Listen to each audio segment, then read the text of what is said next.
Okay, so for this section of chapter 11, we're going to talk about the different types of chemical reactions.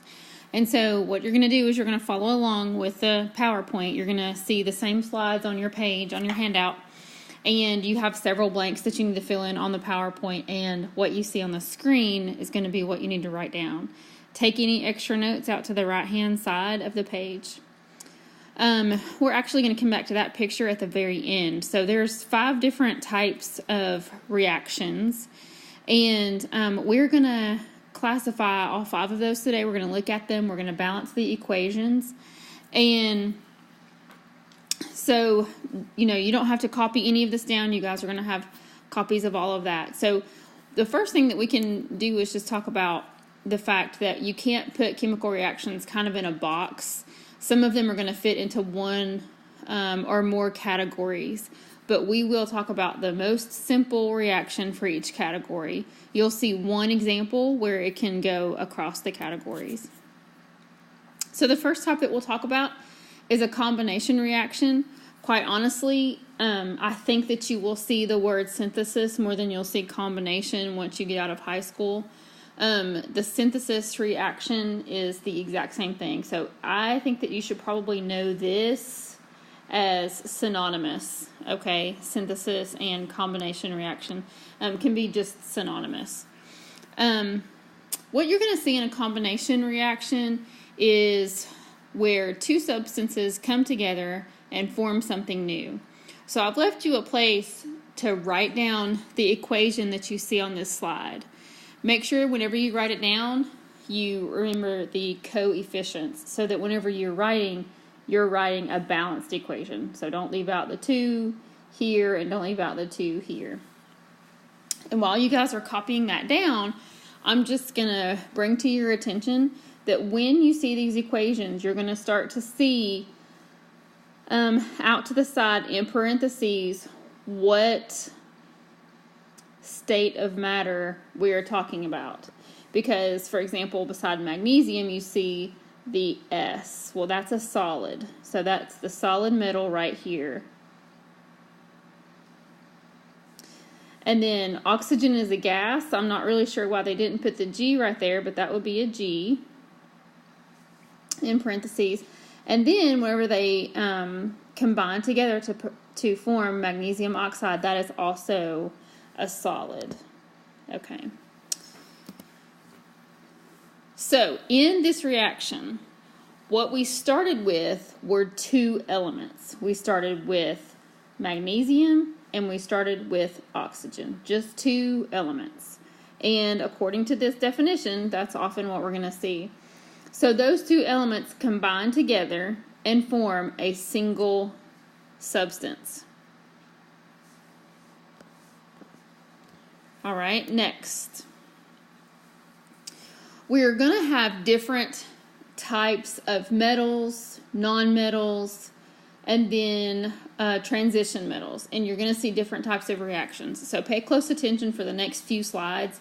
In this one, you have a nonmetal and a halogen. And this should be familiar to you because we are making an ionic compound. That's an ionic compound. So this is actually potassium and chlorine coming together to make that salt. And one element plus another element equals this synthesis reaction where we have just one product. Let's look at a couple of different types. This is 2 nonmetals. Now, I think on the student notes, I have all of these reactions on the same slide because I felt like there were too many slides for this section. So I combined all of these reactions that you're getting ready to see onto one slide. Okay, so the previous one is, I think, at the top of your slide. And you're just going to want to make a note out to the side that that's an ionic compound. The next ones are important to pay attention to. Both of these result in or have started with sulfur and oxygen. This is also sulfur. This is also oxygen. But notice that we have 2 different products. We have sulfur dioxide and sulfur trioxide. Even though it's the same two elements, sulfur and oxygen, you can get two different products. So I would underline or highlight or just make a note out to the side. You have two nonmetals reacting. You could get more than one product. Okay, notice also that these are balanced equations.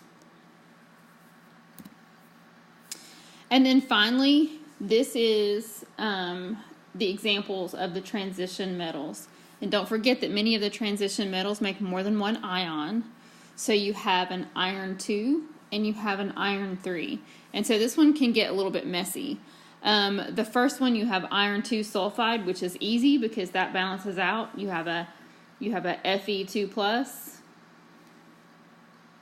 If I can get my stylus to work, Fe2 plus, and then you have an S2 minus. Well, that's crisscross applesauce. Everything cancels out. So it's just FeS. But if you have iron 3, notice that the coefficients are present here, to balance out our ionic compound of iron 3 sulfide.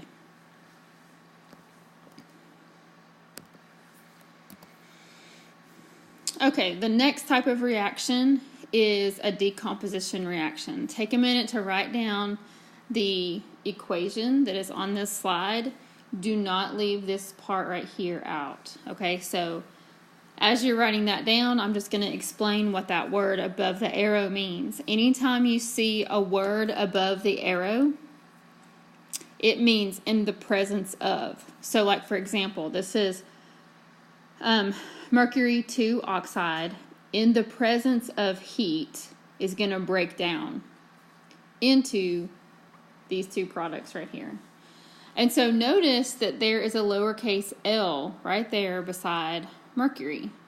And we know that mercury is a liquid. So that means liquid. And oxygen then is going to be given off as a gas. And so whenever this is burned, it's going to bubble a little bit and the oxygen will be given off.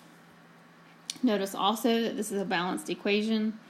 Decomposition reactions are pretty much what they say. This is just going to break down into two smaller or simpler substances, which is pretty much what this slide right here says. So if I were you, I would just maybe highlight two or more simpler products or underline. I guess I didn't tell you to get out your highlighters, so two or more simpler products. Also, make a note at the very bottom that most decomposition reactions require energy, and in this form, heat, light, or electricity. So here's a decomposition reaction that's actually kind of interesting because we all have these in our cars, at least I hope that we do. We have airbags, and so how does the airbag inflate? Well, here is the chemical reaction that actually happens inside your airbag. At the very bottom, we have these sodium azide pellets. They're going to decompose very quickly to inflate the airbag with nitrogen gas. All right, let's see if you can write some decomposition reactions. And we may have to pause the video while you guys try this. But let's look at the combination of copper and sulfur and look at the decomposition of water. So again, for the student notes, I kind of condensed these and actually no, I separated out the copper and sulfur from the water because this is going to step through them at the same time. So we have two combination reactions possible with copper because it's a transitional metal and it has more than one ionic charge, or it could have more than one ionic charge. So let's look at A, where we have copper 1 sulfide and copper 2 sulfide. And I'm just going to kind of draw a line right here because I think I separated those out on your slides. So we're only looking at this part right here, only looking at the slides that have that. Okay, so write those out. You have Cu subscript 2S and then CuS to represent copper 1 and copper 2. And I'm going to back up for the water, okay, so you won't get lost there. So for copper 1, we have copper all by itself and we have sulfur all by itself. And that's going to combine to form this copper 1 sulfide. You are writing first, like you learned back in chapter 7, you're writing that balanced ionic compound where sulfur is a 2- and this copper 1 is a 1+, okay? So you have to balance that. That means that the copper is going to have a subscript of 2, and sulfur is not going to have a subscript for this one, okay? Then you want to balance the equation. Well, this one happens to already be balanced. All of the coefficients are going to be 1, so that's fine just like it is. Back up. For copper, oh wait, time out. So here we go. Back to this one right here. Because we had to do the ionic compound, now we need to balance this equation. Okay, this is the coefficient that belongs here, the 2. Copper 2 is already balanced. Now I'm going to back up to water, and we're going to look at just water. Water is a decomposition reaction. I want to say that we saw the video on this very, very early in the school year, because we talked about water, I think, in the first semester, but you may or may not even remember that video. But this is the decomposition of water, and this is in the presence of electricity. Okay, so you have water, you apply electricity. Do not try this at home. You'll electrocute yourself. Okay, so we apply electricity, and this is in a laboratory setting, and focus just on this bottom part right here where we're looking at just water. The products in this reaction from water are going to both be gases, hydrogen gas and oxygen gas. Again, focus just right here on the slide. Yours are separated out to where we have, in the presence of electricity, water is going to break down into H2 gas and O2 gas. But we have to balance this equation. So let's look at the balanced equation for this. Oh, that's so messed up. In the presence of electricity, let's look at this one right here. Okay, so on the right-hand side of the equation, you have 2 oxygens, but on the left-hand side, you only had 1, so we added the coefficient 2. Then you have to go back and rebalance the hydrogen atoms, because now you have 4 on this side. So because you have 4 on this side, you need to add a coefficient over here in front of this hydrogen. Now you have 4 hydrogens on the left, 4 hydrogens on the right, 2 oxygens on the left, and 2 oxygens on the right. The next type is single replacement reaction. Go ahead and copy that equation down, and it looks like you have all 3 states of matter here. You have a solid, a liquid. Oh, no you don't. This KOH just means an aqueous solution. That AQ means aqueous solution. Whoops, back up.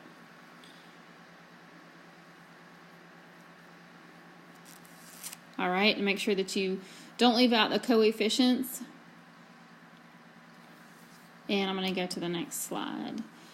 Another example is if you put a piece of zinc into the solution of copper nitrate, this reaction is going to occur. Now, I want you to pay close attention to these metals. Zinc here, copper here.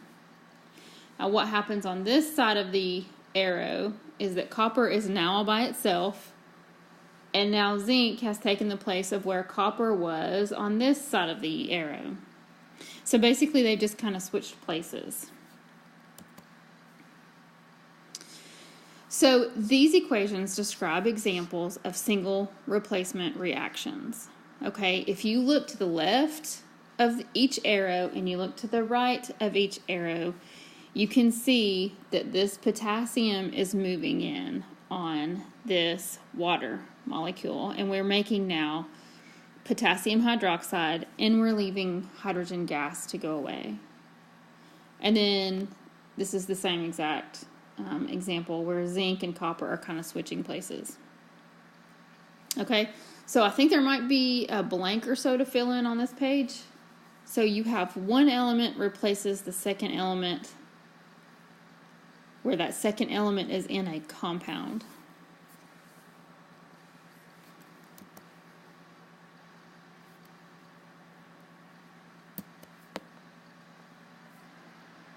Okay. Writing equations for single replacement reactions. There's going to be a couple of rules that we need to follow. You don't have to open up your books because the charts are going to be in the PowerPoint, but we'll need to use our books later whenever we're doing problems at the end of the chapter.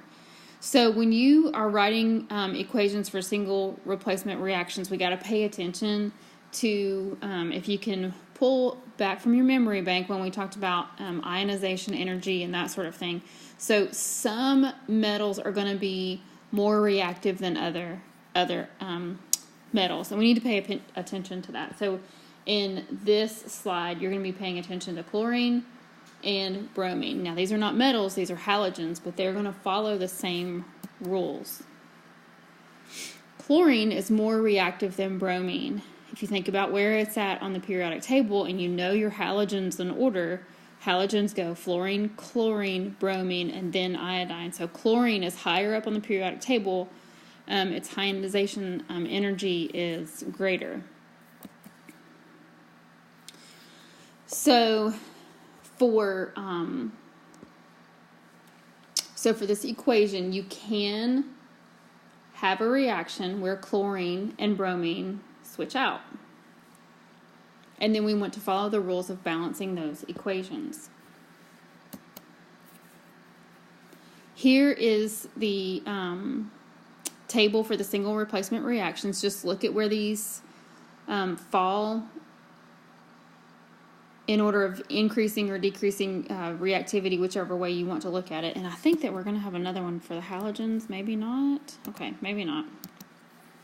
This is just of the metals. And so you are going to be given this table whenever we look at single replacement reactions, because some of them may or may not work. Like, for example, iron. Iron is going to be able to displace copper, but not zinc or calcium. So I'm going to highlight iron right here. I almost erased it. Highlight iron.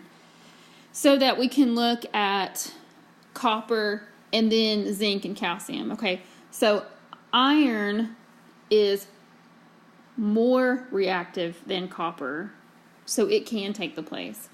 But it's not more reactive than zinc, it's not more reactive than calcium, so it cannot replace any of these. All right.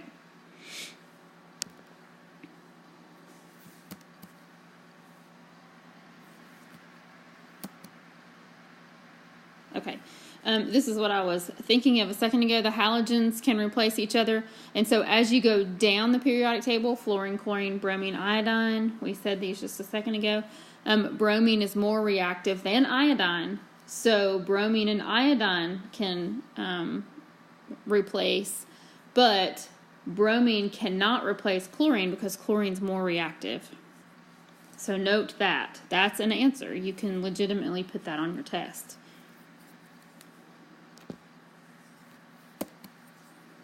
Okay, double replacement reactions. Let me just keep going here. Okay, double replacement. You want to pay attention to the potassium here and the lead here. And they are honestly just switching places, okay? So you have the exchange, highlight that or underline it or fill in the blanks. I can't remember what I did for this one. Between two compounds.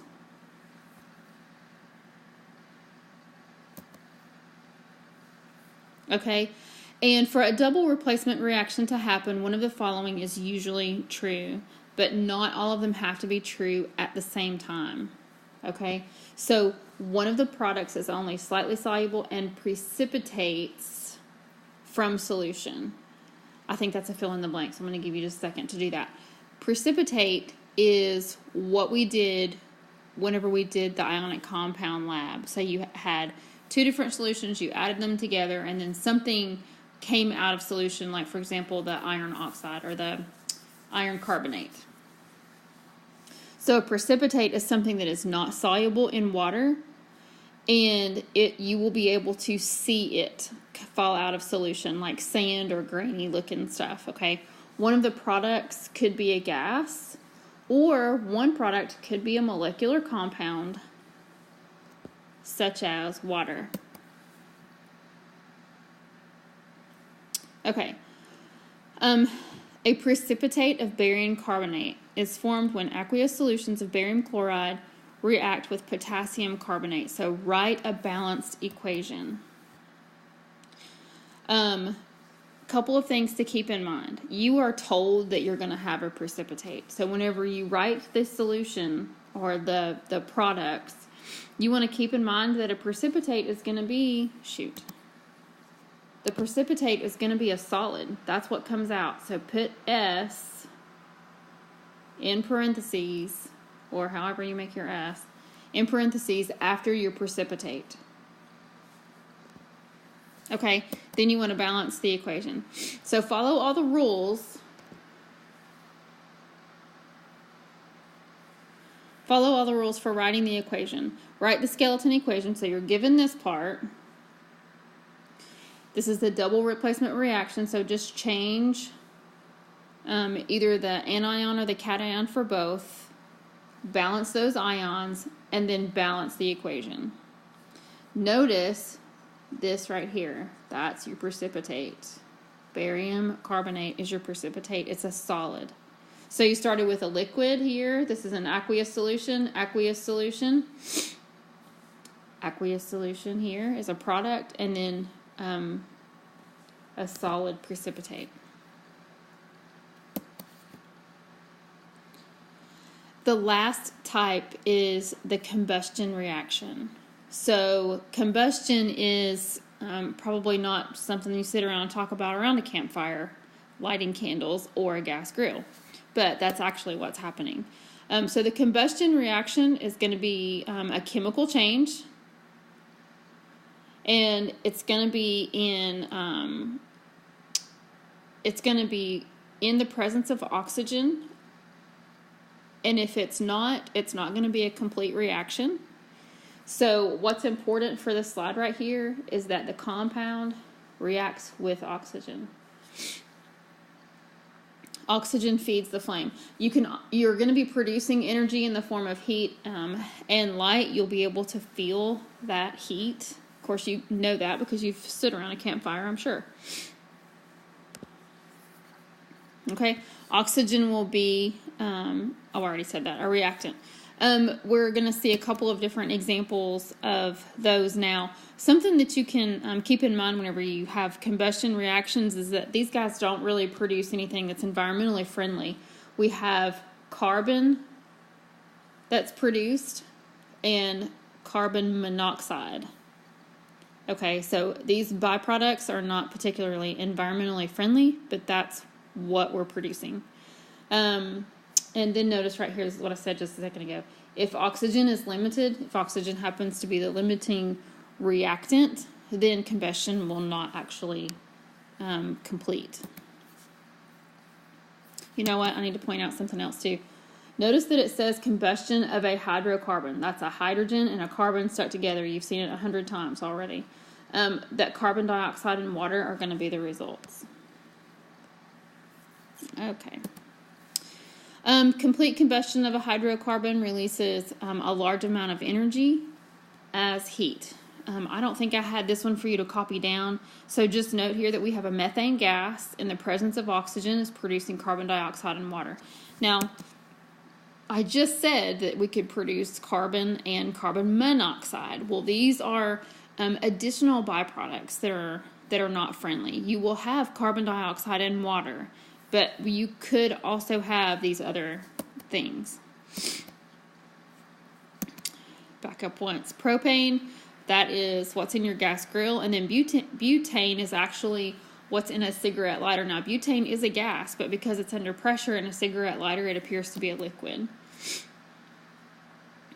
One that you are familiar with is gas, like what's in your car. So it's generally represented as C8H18. And so the complete combustion of gasoline in a car engine is shown by the below. Look at the size of those coefficients. So we have 2 of the gasoline, C8H18, 25 oxygens. This one's going to be a fun one to balance if I give you guys a bunch of blanks. Okay. Let's look at a couple of combustion reactions that do not involve hydrocarbons.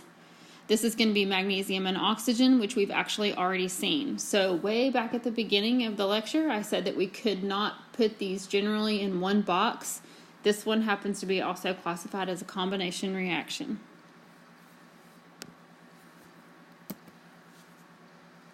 Okay. Materials such as candle wax contain hydrogen and carbon. So this is C25H53. The wax reacts with oxygen in the air, and so what happens to the wax as it burns? Remember that we have to have C25H53. Let me just write this again. 25H53 plus O2. Now, can you balance that equation?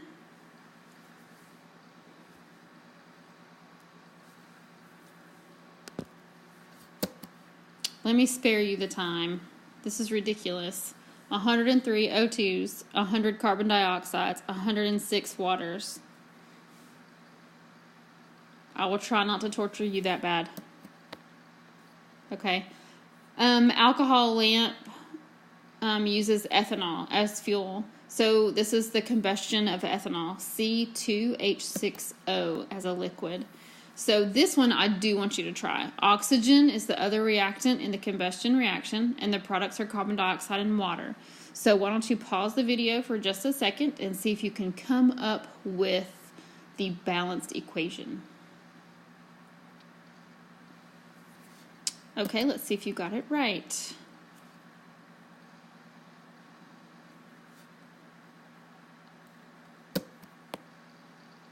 Okay. So those are all 5 chemical reaction types that we are going to talk about.